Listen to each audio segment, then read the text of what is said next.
잠언 말씀은 계속해서 지혜로운 자, 또 명철한 자에 대해서 말씀하는데 오늘 26장은 미련한 자는 어떠냐라고 이렇게 좀 반어적으로 그렇게 설명하고 있습니다. 미련한 자가 어떻다는 것을 전하려고 기록한 것이 아니겠죠. 미련한 자같이 되지 말라. 그러니까 지혜로운 자는 이런 미련한 사람이 되어서는 안 된다. 우리가 보통 미련하다 이러면 좀 간혹은 좀 좋게 쓰일 때도 있어요. 막 야사 빠른 사람한테 그런 사람들이 많은데 저 사람은 미련하게 그냥 당하고만 산다. 이럴 때는 참 미련한 게 좀 덕스럽기도 하고 말이죠. 최소한 재빠르게 이렇게 사는 것보다는 미련하게 사는 거 이런 게 또 어떨 때는 또 귀하게 보이기도 하고 또 십자가의 도가 미련한 자에게는 또 이렇게 말씀도 있고요. 그러나 여기서 말하는 미련하던 것은 우리가 그런 뜻으로 볼 것이 아니라 지혜가 없는 자, 우리가 지금 이야기한 호크마 바로 지혜가 없는 자에 대해서 말하고 있는 것입니다. 지혜가 없으면 다 이런 미련한 자입니다. 하나님이 주시는 그 지혜, 또 하나님의 품속에서 자녀가 되어서 살아감으로써 누리게 되는 고유한 어떤 하나님의 그 인도하심을 쫓아가는 지혜, 영적인 지혜, 그런 게 없는 사람은 다 미련한 사람으로 이렇게 봅니다. 하나님이 없어도 또 세상에는 지혜로운 사람도 있고 미련한 사람도 있고 그런데 그 중에 세상에서 어떤 미련한 사람 그런 게 아니라 여기에 잠언 26장에서 말씀하는 미련한 사람은 하나님이 주시는 지혜가 없는 자.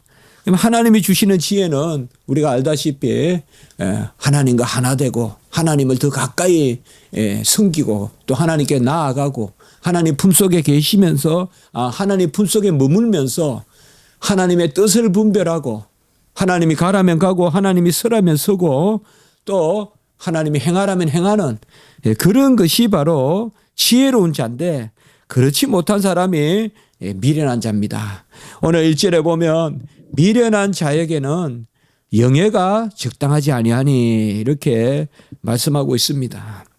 영예라는 말은 다른 것이 아니고 하나님의 자녀로서 누리게 되는 그런 고유한 고상함, 그러한 가치 이런 것들이 합당하지 않다 이렇게 말씀하고 있는 것입니다. 그래서 그러한 영예가 얼마나 적당하지 않은지 여름에 눈 오는 것과 추수할 때 바로 비 오는 것 같다. 여름에 눈 오는 것과 추수할 때 비 온다는 말은 여름에 눈 오는 건 우리가 금방 와닿죠. 우리나라에도 여름에 눈이 안 오는데 이스라엘에서는 추수기 때는 건기기 때문에 비가 안 옵니다. 아예 안 옵니다. 우리가 여름에 눈 안 오는 거와 마찬가지로 추수 때는 비가 안 옵니다. 그래서 무슨 말인가 하면 앞뒤가 안 맞다 이 말입니다. 그러니까 여름에 눈 온다는 말이 어불성설이듯이 우리가 이 추수기 때 이 건기단 말이에요. 비가 아예 안 옵니다. 비가 건기인데 물론 이제 지역에 따라 조금 오는 데도 있지만은 비가 거의 안 오는 추수 때에 비 오는 것과 같이 비유를 써서 말합니다. 영예가 맞지 않다라고 이렇게 말씀하고 있습니다. 그러니까 사실상 우리가 세상의 눈으로 봤을 때는 하나님의 지혜가 없는 미련한 자들이 아주 고관의 대작이 되고 또 세상에서 존경받고 또 명예를 누리고 이러한 자리에 있는 그러한 모습이 있지만은 그건 정말 앞뒤가 안 맞는다 이 말이죠. 어울리지 않는다.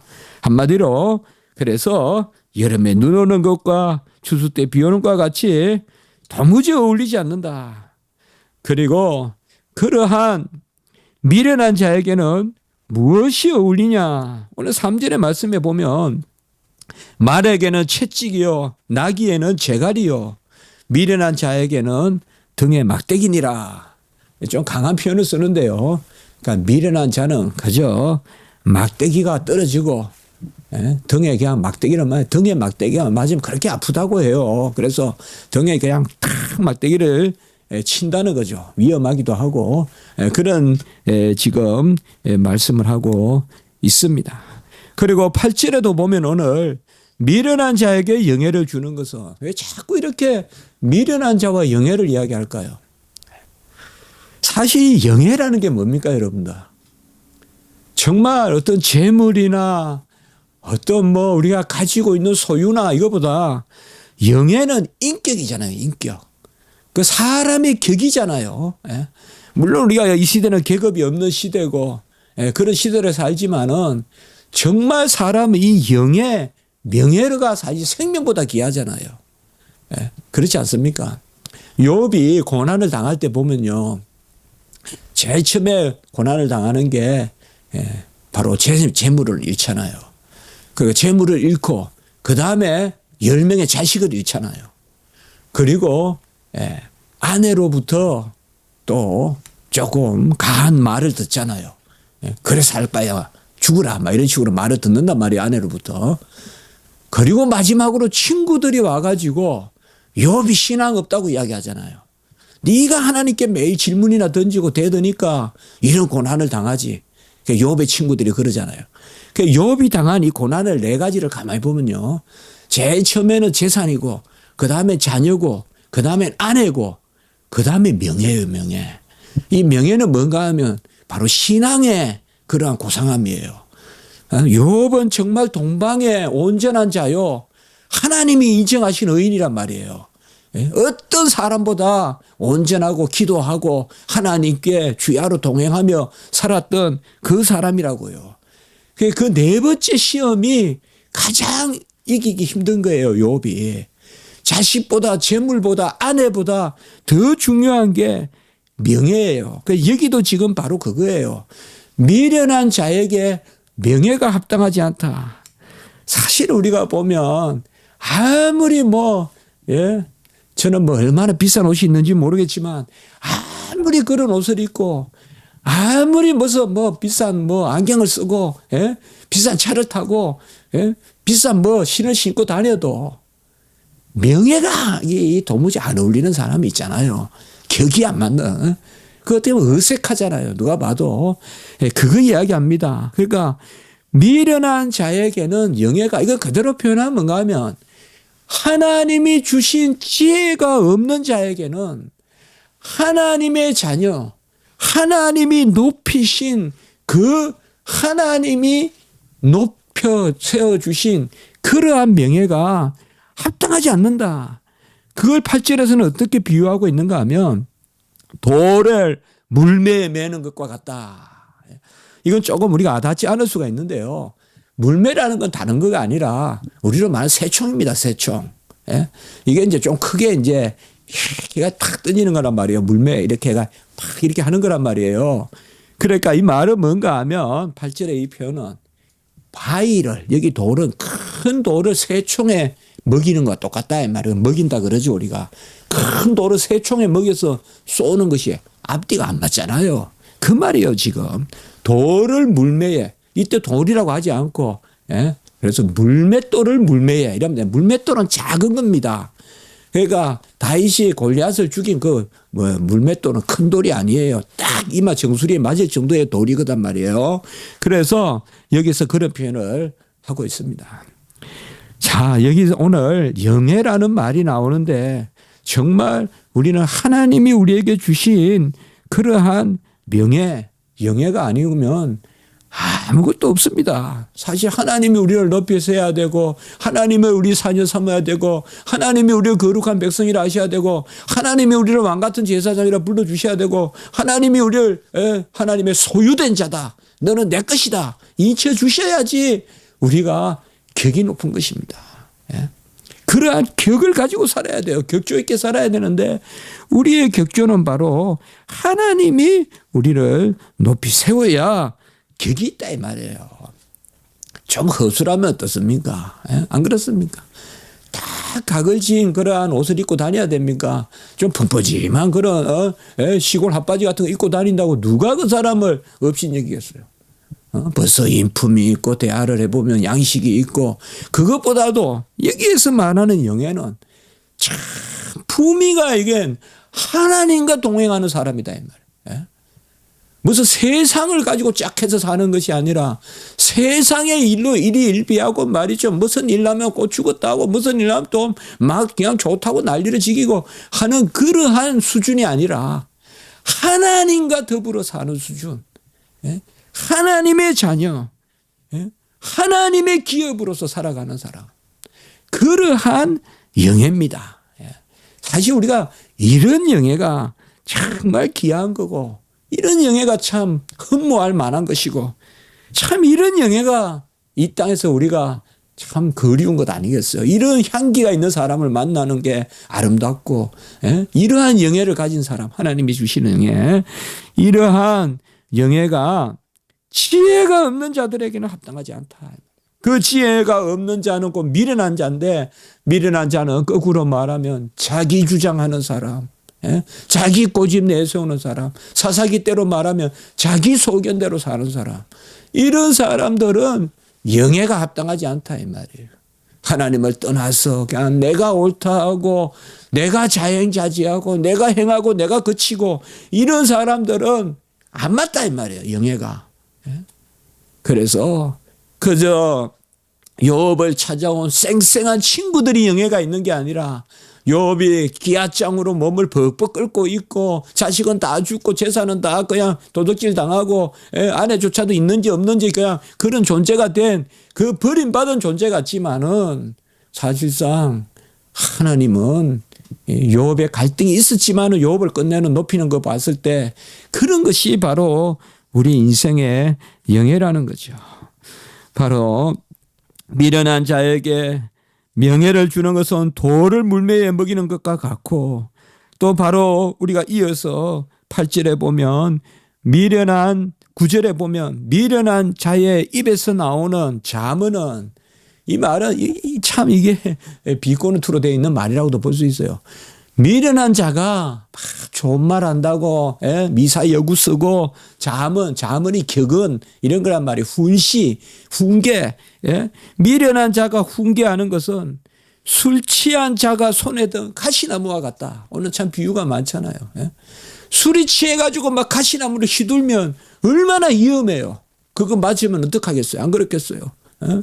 술 취한 부모님이 막 집에 와가지고 자식들에게 막 가시를 휘둘면 얼마나 그 위험해요, 그게. 근데 그렇게 표현하고 있어요. 미련한 자의 입의 잠언은 술 취한 자의 가시 같다. 그래서 특별히 미련한 자의 입에 나오는 말을 따라하지도 말고 미련한 자의 대답도 하지 말라고 이야기하고 있어요. 오늘 4절 5절의 말씀을 보시면요. 미련한 자의 어리석은 것을 따라하지 말고 그러니까 내가 다른 사람하고 대화하고 내가 다른 사람하고 무슨 살아갈 때 미련한 사람들이 말하는 버릇대로 하지 말라는 거예요. 미련한 사람들이 뭐 남을 속이고 미련한 사람들이 뭐 제잘제잘하고 미련한 사람들이 있잖아요. 후담하고 그런 것들을 담지 마라 이 말이에요. 미련한 자들이 쓰는 그러한 어리석은 말을 담지 말고 그리고 5절에는 보면 5절을 한 발짝 더 나가서 미련한 자에게는 미련한 자의 수준에 따라서 대답하라 이 말이에요. 저 사람은 미련하게 막 이야기하는데 나는 그냥 막 고상하게 이게 안 된다 이 말이에요. 말이. 미련한 자의 말은 어리석은 사람들이 대답할 때는 어리석은 말로 하라 이 말이에요. 그러니까 무슨 말인가 하면 말을 섞으려고 하지 말라는 거예요.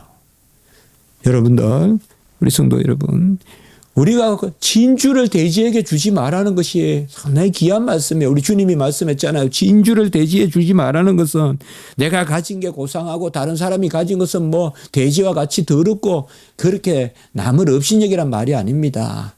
남을 업신여기라는 말이 아니에요.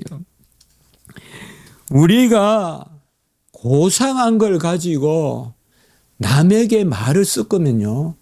분명히 거기에서 큰일이 일어나요. 절대 미련한 사람은 지혜로운 자의 말을 그대로 수긍할 수가 없어요. 내가 고상한 막 진리를 하나 막 하나님 앞에 막 감사하게 내가 아멘하고 받았어요. 미련한 자들에게 그걸 이야기하면요. 그게 아이고 좋네요. 그 말씀 아주 좋네요. 그렇게 안 한다 이 말이에요. 사실상 하나님이 우리에게 주시고 하나님이 우리에게 주신 지혜를 이게 보면 참 지혜로운 사람들이 잘 걸려 넘어지는 거예요. 아주 고상한 생각을 하는데요. 너무 앞뒤도 안 맞는 이런 사람하고 말을 섞는 바람에 그 사람 논리에 끌려가는 거예요. 세상은 악화가 양화를 굳히간다고요. 예? 나쁜 화폐가 좋은 화폐를 밀어낸단 말이죠. 항상 세상은. 그렇기 때문에 우리가 살아갈 때 이게 남을 업신여기라 이런 것이 아닙니다. 지혜로운 자의 말은 하나님께 속한 것이고 하나님의 뜻을 따르는 것이기 때문에 내가 가진 믿음을 하나님 앞에 스스로 가지고 있어라. 우리가 그 지혜를 가져야 되지. 내가 하나님 앞에 가지고 있는 지혜를 가지고 세상 사람들에게 저 사람들은 아주 미련하고 모르는데 내가 저 사람들하고 말을 섞어가지고 내 말로 저 사람들을 안 된다는 겁니다. 그게. 오늘 특별히 우리가 6절의 말씀을 한번 보세요. 미련한 자 편에 기별하는 것은 자기의 발을 베어버림과 해를 받음과 같으니라. 자, 이게 무슨 말입니까? 미련한 자의 편에 좋은 소식을 전해 본다고 합시다. 좋은 소식이 있어요. 좋은 소식이 있어요. 미련한 자에게 좋은 소식을 알리는 것은, 기별하는 것은 자기의 발을 베어버린 것 같다. 이거는 아주 우리가 잘 새겨야 될 말이에요.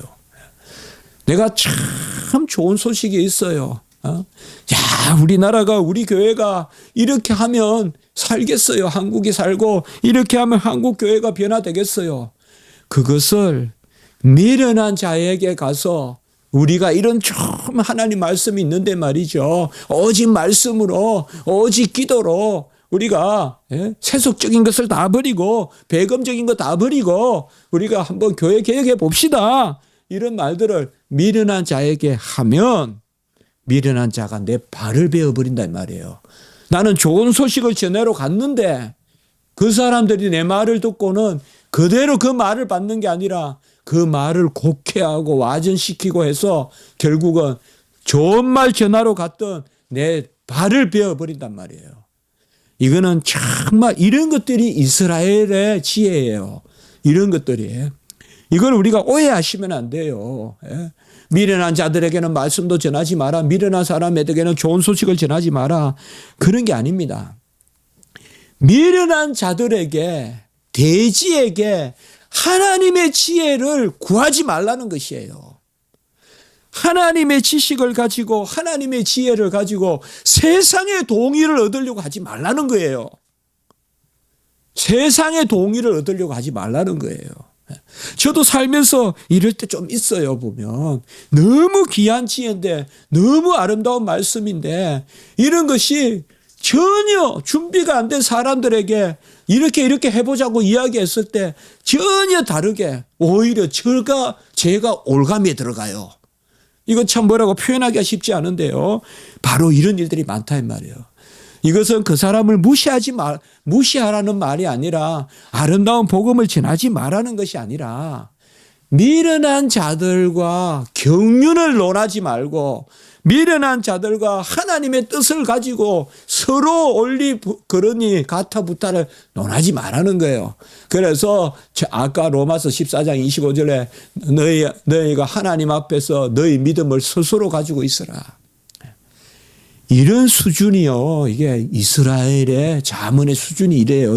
깊단 말이에요. 이게 어떻게 보면. 그런데 우리가 일상생활 하다 보면 정말 내 뜻이 순수하고 정말 내가 이것은 참 옳은 것이고 이것은 100% 순수한 건데 내가 사람들에게 이것을 전하다가 내가 실족하고 내가 오히려 오늘 여기 말씀 보면 다리를 베인 거지. 좋은 소식을 전하러 막 달려갔는데 싹 다리를 베어버린다 이 말이에요. 내 다리를 베어버린다 이 말이에요. 그렇게 오늘 여기에서 말씀하고 있습니다. 미련한 자에 대해서 역시나 오늘 자문은 제일 먼저 이야기하는 것이 가장 중요하게 여기는 것이 역시 말하는 것, 그리고 우리가 전하는 것. 우리 자문이 보면 항상 이 입을 말이에요. 오늘 8절에도 아까 봤지만 9절에서 봤지만 미련한 자의 입의 잠언 이런 것들을 우리가 조심하라라고 이렇게 말씀하고 있습니다. 우리는 기도하면서 또 하나님 앞에서 귀한 진리를 지혜를 가지고 있어야 되지만 그것이 세상의 기준에서 최고로 사용되는 것은 아닙니다. 세상의 기준에서 최고로 사용되는 것이 아니에요. 하나님의 나라의 지혜는 하나님의 뜻 가운데서 빛을 내는 거지. 내가 하나님의 좋은 지식을 가지고 있으니까 이것이 세상 안에서 빛이 날 것이다. 그렇게 생각하시면 안 돼요. 세상은 그것을 오히려 대적하고 세상은 그것을 오히려 물리칠 때가 훨씬 많습니다. 전하되 우리가 이것을 알아야 됩니다. 미련한 자는 스스로 지혜롭게 여기는 자입니다. 오늘 12절에 말씀해 보세요. 내가 스스로 지혜롭게 여기는 자를 보느냐 그보다 미련한 자에게 오히려 희망이 있느니라. 이런 말도 상당히 이거 지금 역설적으로 표현했는데요. 설명하면 이렇습니다. 스스로 지혜롭게 여기는 자가 미련한 자보다 더 소망이 없다 이 말입니다. 이 말씀이 12절이. 미련한 자를 이때까지 욕해놓고 비판하고 12절에서는 네가 스스로 지혜롭게 여기는 자를 보느냐 그보다 미련한 자에게 오히려 소망이 있다 희망이 있다. 이 말은 미련한 자보다 더 미련하고 더 소망이 없는 자는 누구냐 스스로 지혜롭다고 여기는 사람이에요. 그러니까 스스로 지혜롭다고 여기는 사람은 가장 미련한 자란 말이에요. 그 사람이 가장 미련한 자예요. 그러면 지혜로운 사람은 누구예요? 하나님께 지혜를 구하고 하나님께 길을 묻고 하나님이 가라면 가고 서라면 서고 구름 기둥 불 기둥의 인도함을 쫓는 거 그게 지혜란 말이에요. 그게 지혜입니다. 성경이 전부 우리한테 그걸 가르칩니다. 고요하라 잠잠하라 들으라 이 말이에요. 에바다 귀가 열리고 말을 하란 말이에요. 먼저 귀가 에바다 해야 되는데 귀는 에바다 귀는 안 열리고 입만 열린단 말이에요. 입만 하나님 앞에 말씀을 듣고 입이 열려야 되는데 그래야 말하는 것이 분명해지더라. 우리가 성경에 나오잖아요. 에바다 들으니 말씀을 들으니 귀가 열려야 돼요. 선천적으로 우리는 벙어리고 기머거리예요. 우리는 말 못하고 기머거리예요. 그런데 입만 열리면 안 된다 이 말이에요. 귀부터 열려야 돼요. 먼저 말씀을 들어야 돼요. 안 듣고 말하려고 할 때 실수해요. 하나님의 말씀을 안 듣고 말하려고 할 때 말이 헛되고 허무하고 허탄하고 그렇거든요. 바로 스스로 지혜롭게 여기는 자는 소망이 없어요. 우리가 전도하고 이러다 보면 많이 느끼잖아요. 참 양식이 있고 착하고 저 기독교 압니다. 참 그 기독교의 사랑 고귀하죠. 그런데 전도가 안 돼요. 그런데 막 그런데 또 전도되는 사람도 있어요. 그 사람과 그 사람의 차이는 뭐냐? 스스로 자기가 지혜롭다고 생각하는 사람. 이 사람 오늘 말씀에 소망이 없다 이 말이에요. 오히려 세상에서는 미련하다. 저 사람 앞뒤가 안 맞다. 저 사람 강팍하다. 아이고 저 사람은 절대 그냥 복음 같은 건 영접 안 할 거야. 그 옆집에 착한 사람이 있으니까 가봐. 그런데 옆집 사람이 더 어렵다 이 말이죠. 그 뭐냐 항상 그래요. 우리는 스스로 지혜롭다고 여기는 자. 이런 사람들은 고집이 안 꺾여요. 그래서 오늘 여기에서 우리가 경고하는 것은 가장 미련한 자는 내가 옳다는 사람이에요. 내가 무식하다 하는 사람은 훨씬 소망이 있어요. 내가 옳다는 사람의 문제예요. 내가 모른다 하는 사람은 훨씬 소망이 있어요. 내가 모르는 것보다 하나님이 알려주셔서 아는 거 그게 최고급이죠. 나는 모른다 하는 게 아니라 나는 아는데 하나님이 알려주셔서 안다. 그게 우리의 지식이죠. 그게 겸손한 지식이죠. 모른다는 것은 겸손한 게 아니에요. 아들이 아버지를 모른다 해서 됩니까? 성도가 하나님을 모른다 해서 됩니까? 예? 그거는 배은망덕한 거죠. 그건 겸손한 게 아니죠. 예. 가장 고급스러운 것은 하나님이 알려주셔서 아는 거예요. 예. 그 다음에 그거보다 못한 사람은 뭐냐? 모른다고 하는 사람이요. 그 다음에 최고 못한 사람이 누군지 압니까? 스스로 안다고 하는 사람이에요. 스스로 안다고 하는 사람이 최고 못한 사람이에요. 하나님 보시기에는. 아예 스스로 그냥 모르는 게 더 나아요. 스스로 안다고 하는 게. 그래서 아는 사람은 제일 먼저 내가 모르는 것을 알아야 된다. 이게 소크라테스 말이잖아요. 내가 한 가지 지식을 아는데 나는 아무것도 모른다는 것을 안다. 그게 소크라테스 생각인데, 어쨌든 오늘 여기 말씀도 그래요. 11절도 보시면요. 12절과 연결되어 있는데 스스로 지혜롭게 여기는 사람은 11절에 보면 우리가 잘 아는 말씀이죠. 개가 토한 것을 도로 먹는 것 같이 미련한 자는 미련한 것을 거듭 행하니라. 고집스럽다 이 말이에요. 개가 토한 것을 또 먹고 또 먹고 또 먹고 하듯이 개는 토한 거 핥아 먹거든요. 또 먹고 또 먹고 또 먹고 하듯이 또 미련한 사람은 그 일하고 또 미련한 사람은 그 일하고. 그래서 금방 12절의 말씀이 스스로 지혜롭다고 여기는 자가 가장 미련한 자다. 우리는요 사람을 앞에 놓으면요 나 미련해요 무식해요 말 절대 안 나옵니다. 칼빈의 기독교 강요 제1권 1장에서 1권 1장 1절 2절에서 하는 말이 뭡니까? 하나님 앞에 가기 전에는 우리 자신을 알 수가 없고 우리가 하나님 앞에 서서 내가 나의 비참함과 나의 무지와 나의 더러움을 알기 전에는 결코 인간은 자기 자신을 알 수 없다. 이게 기독교 강요 제일 앞에 나오는 이야기잖아요. 제일 앞에 나오는. 절대 사람은 사람 앞에서는요 내가 모른다고 이야기 안 해요. 그거는 교만한 겸손이에요. 교만을 떠는 겸손이에요. 절대 모른다는 것은 이야기 안 해요. 사람은요. 그러나 하나님 앞에 서면 우리가 다 겸손해지잖아요.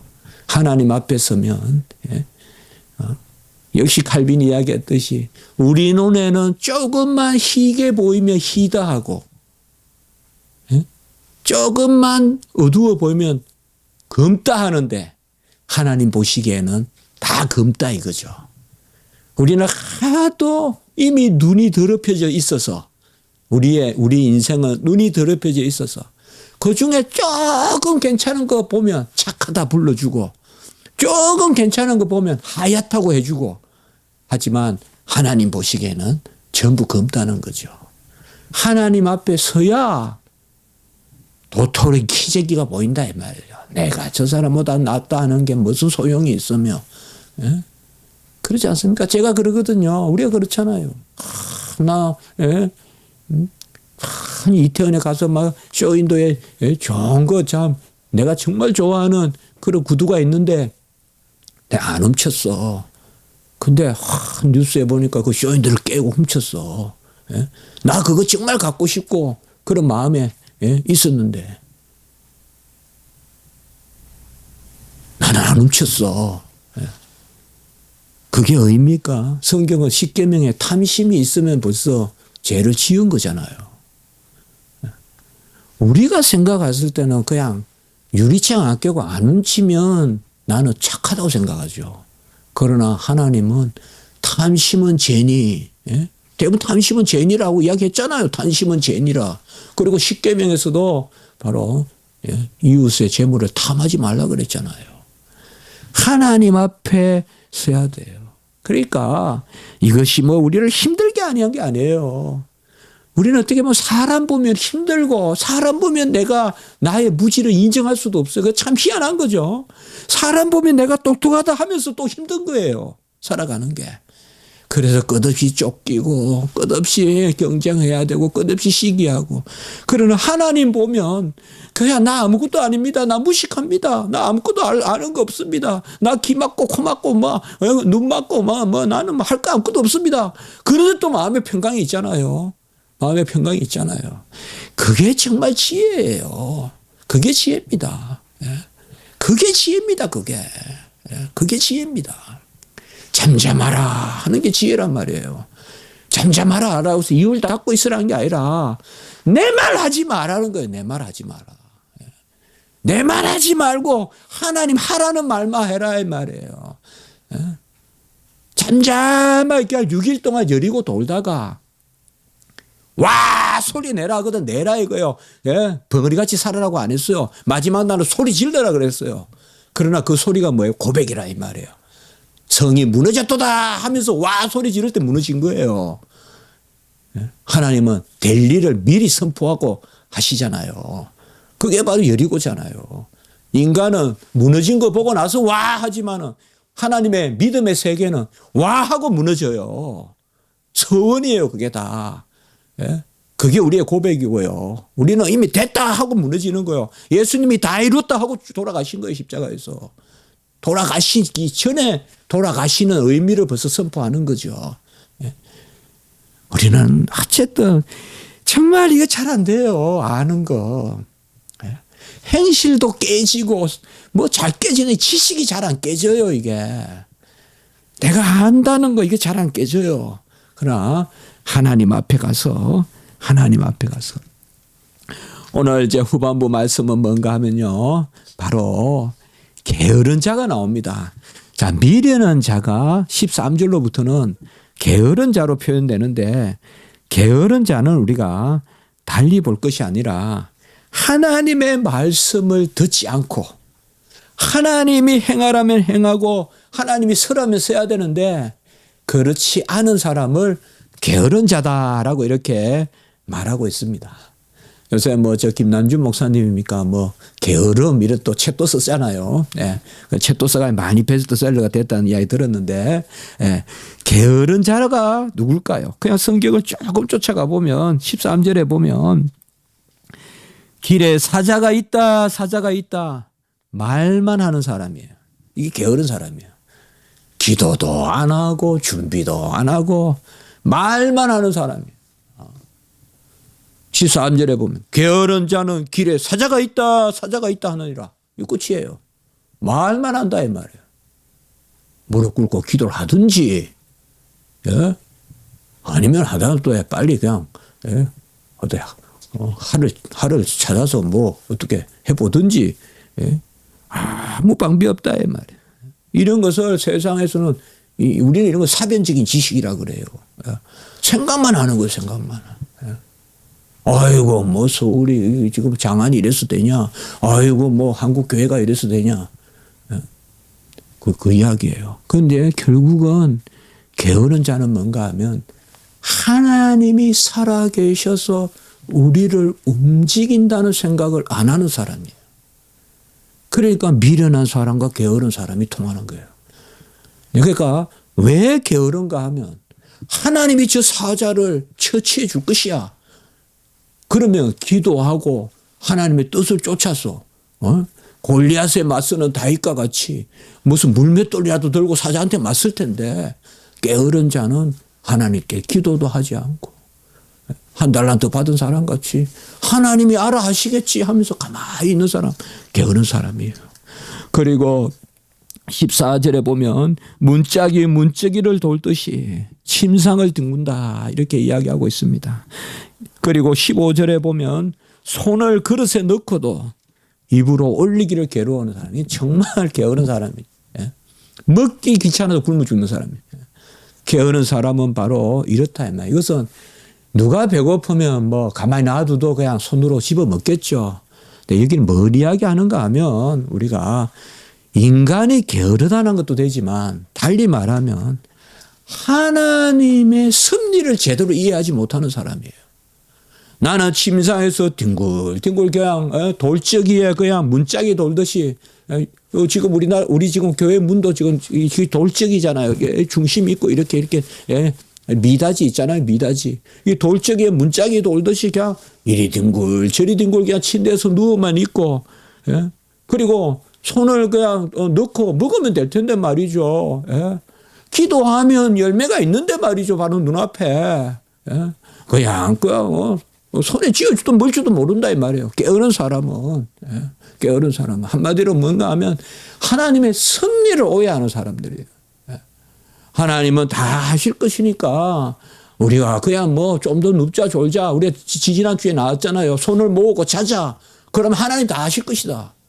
절대 하나님의 섭리는 그게 아닙니다. 하나님의 섭리는 절대 그게 아닙니다. 좀 더 눕자, 좀 더 놀자, 두 손을 모으고 좀 더 자자 하면 하나님이 다 하실 것이다. 그게 아니죠. 부지런해야 돼요.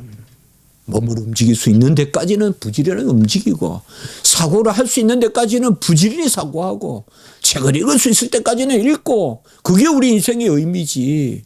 예? 게으르면 그게 안 된단 말이죠. 게으르면 그것을 여기에서 말하고 있어요. 16절도 보면 게으른 사람은 사리에 맞게 대답하는 사람 7보다 자기를 지혜롭게 여기느니라. 한마디로 이것도 아까 말씀했죠. 게으른 자는 안 배운다 이 말이에요. 안 배운다 이 말이에요. 다 알고 있다고 생각해요. 사실 배우는데 게으른 거 이것도 아주 우리가 안 되는 거죠. 항상 부지런을 내서 새로운 것을 배우고. 저도 이렇게 한 2달에 한 번씩 만나는 분들이 있는데, 은퇴하신 목사님도 계시고, 또 은퇴를 1년 앞둔 목사님도 있고, 또 다 이제 살아왔던 그 행적들이 세상에서는 공부도 많이 하셨고, 뭐 대사도 하셨고, 다 열심히 사셨던 분들인데요. 그러나 이제 이렇게 보면요, 무슨 다 이렇게 대화를 하면 수첩에 다 적으신다. 그 연세 많으신 분들 연세 수첩에 막 적었어요. 젊은이들은 모아놓고 제가 이야기해도 가만히 있는데 저는 뭐 이야기하면 다 깨알같이 적어요. 그런데 그걸 기억하고 계세요. 다음에 또 만나서 대화할 때. 저도 이제 근무인 나가면 꼭 볼펜하고 이렇게 챙겨가서 어디를 이제 적어가지고 이렇게 하려고 하는데. 그 이제, 사실상, 여기서 말씀도 그렇습니다.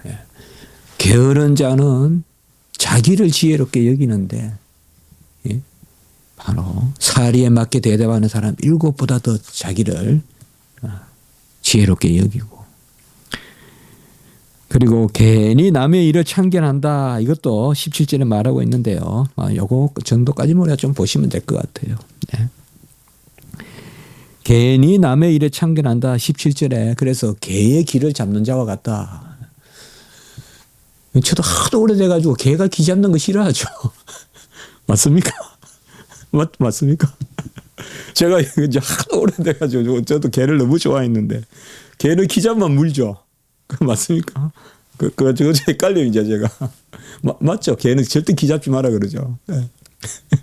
어떤 개는 기가 내려 있고, 기가 내려 있는 개가 무서운 개고, 투견이고, 제가 어릴 때 그렇게 들은 것 같아요. 기가 쫑긋하게 선 거는 덜 무서운 개고, 도사 이런 거는 기가 쭉 내려가 있고, 싸우는 개는. 그러니까 여기도 아마 그거 같아요. 남의 일에 간섭하지 마라. 이제 이 말은 뭔가 하면요. 다른 게 아닙니다. 이것도 역시 우리가 하나님이 살아계셔서 하나님의 일을 이루시는 그 일에 내가 사용돼서 상대편을 도와주고 상대편을 세우고 그런 일은 좋은데 쓸데없이 남의 일을 지나가듯이 툭툭 하면 치보듯이 그렇게 간섭하지 마라. 그래서 개의 길을 잡는 것과 같다. 그래서 이제 뭐 잠은 우리가 굳이 해석을 안 해도 바로 그런 겁니다. 그러니까 정말 기도하고 그 사람을 도와주는 마음으로 그 사람 편에서 그 일을 거들고 그 일을 세우고 이렇게 하려면 하되 아무 책임도 안 지면서 한마디 툭툭 하는 그런 것은 하지 말라는 거예요. 뭐 개의 길을 잡는 것 같이 약만 올린다 이 말이에요. 어르렁거리게만 만든다 이 말이에요. 안 도와주는 만도 못하다. 그렇게 이야기하고 있고 18절에도 보면 횃불을 던지며 화살을 쏘아서 사람을 죽이는 미친 사람이다. 이 구절을 상당히 이해하기 어려워요. 그러나 제가 설명하면 금방 아실 거예요. 횃불을 던지며 화살을 쏜단 말은 뭔가 하면 괜히 일을 만들어 가지고 죽인다 이 말이에요. 횃불을 던진다는 말은 한마디로 초가상가 다 태우듯이 있잖아요. 우리가 벌레 한 마리 잡으려고 그 말과 똑같아요. 벌레 한 마리 잡으려고 그냥 불 던져 가지고 다 태워 가지고 튀어나오면 쏴 죽인다 이 말이에요. 미친 놈이다 이 말이에요. 미친 사람이다 이 말. 허물을 덮어주고 남이 좀 잘못한 거 있어도 감아줘야 되는데 드러난 허물 막 죄가 있는 것도 아닌데 말이죠. 저 사람이 뭔가 없어가 막 먼지 털듯이 털어가지고 나오면 쏴 죽이려고 하는 그런 것을 하지 말라는 거예요. 횃불을 던지며 화살을 쏘는 그런 거 하지 마라 이 말이에요. 그냥 적이 나타나면 쏘는 거나 하되 억지로 없는 것도 만들어가지고 하듯이 그냥 막 불을 일으켜가 불을 내가지고 그냥 사람 뛰쳐나오면 쏴 죽이는 그런 것은 하지 마라 이렇게 이야기합니다. 오늘 이제 말씀을 마치겠습니다. 27절 한번 읽어볼게요. 이건 이제 우리 신약 시대 때도 원리인데요. 같이 한번 읽습니다. 시작. 함정을 파는 자는 그것에 빠질 것이요 돌을 굴리는 자는 도리어 그것에 지리라. 꼭 성경은 이렇게 합니다. 네가 정죄하는 그 정죄로 네가 정죄를 당하고 우리가 우리에게 죄 지은 자를 사하여 준 것 같이 우리 죄를 사하여 주시고 꼭 하나님은요 우리 안에서 교훈하십니다. 남을 우리가 용서하면 우리가 용서를 받을 것이요 남을 사랑하면 사랑을 받을 것이요. 요새 세상도 보세요. 격세지감이다. 이런 말들이 간혹 생각나죠. 예? 뭐 이게 제가 안갚음이라는 게 아니라 돌고 도죠. 돌고 돌죠. 한때는 이 사람들이 저 사람을 저랬다가 또 저 사람들이 이 사람을 이랬다가 불과 10년 사이에 또 돌고 돌고 그렇죠. 예, 이런 걸 우리가 많이 보잖아요. 그러니까 함정을 파는 자는 파는 자가 그것에 빠질 것이요. 돌을 굴리는 자는 내가 그 돌에 치여서 죽는다 이 말이에요. 그러니까 어쨌든 하나님의 뜻을 쫓고 사랑하고 정말 우리 크리스찬들은 착해야 돼요. 착해야 돼요 그냥. 아이고 저런 미련 곰탱이가 있나. 그래 살아야 돼요. 그래 살아야 돼요. 그게 우리 크리스찬이야. 저런 미련, 이때 미련은 좋은 말이에요. 나쁜 뜻이 아니라. 좀 덜 얕고, 덜 재빠르고, 그래도 다 뒤에 누가 계시는데 저렇게 먹이 살리냐. 아, 저 사람은 하나님이 뒤에서 저 사람이 저래도 못 살 것 같지. 잘 살잖아. 봐. 하나님이 저 도와줘서 저래. 이래야 그게 사람이 지혜로운 거예요. 아이고, 저 사람 보니까 뭐 잘 살겠어. 그거 하나님께 영광이 되겠냐고요. 아이고, 저래 살아도 사네. 요새가 어떤 세상인데 저렇게 살아도 사는지 몰라. 요새가 어떤 세상인지 저렇게 살아도, 사람이 저렇게 잘 사는지 몰라. 아이고, 저 사람이 어떻게 저렇게 하나님, 저도 정말 그게 가장 부럽더라고요. 우리, 간혹 우리가 기도 많이 하는 이런 교수님들 보면 하나님이 도와주신다는 생각이 들 때가 있어요. 그런 분들은. 우리 또 그런 마음으로 살아야 돼요. 하나님 살아계시기 때문에. 그냥 오늘 우리에게 이야기하고 있습니다. 한번 기도드리겠습니다. 거룩하고 자비로우신 하나님 아버지, 우리가 지혜로운 자가 되게 하시고 미련한 자의 자리에 서지 말게 하시며 내가 스스로 옳다 하는 바로 실족하는 일이 없도록 도와주시고 하나님 우리를 알게 하시는 대로 행하는 그러한 삶을 살 수 있도록 도와주시옵소서. 우리는 매번 기도합니다. 우리 김원진 전도사님 불쌍히 여겨주시고 하나님께서 온전케 하시고 아버지여 주의 종이 주님께 애통하며 부르짖을 때 정말 아버지와 하나님께서 다 주장하여 주셔서 그를 온전하게 회복시켜 주시옵소서. 구주 예수 그리스도 이름으로 감사하며 기도드리옵나이다. 아멘.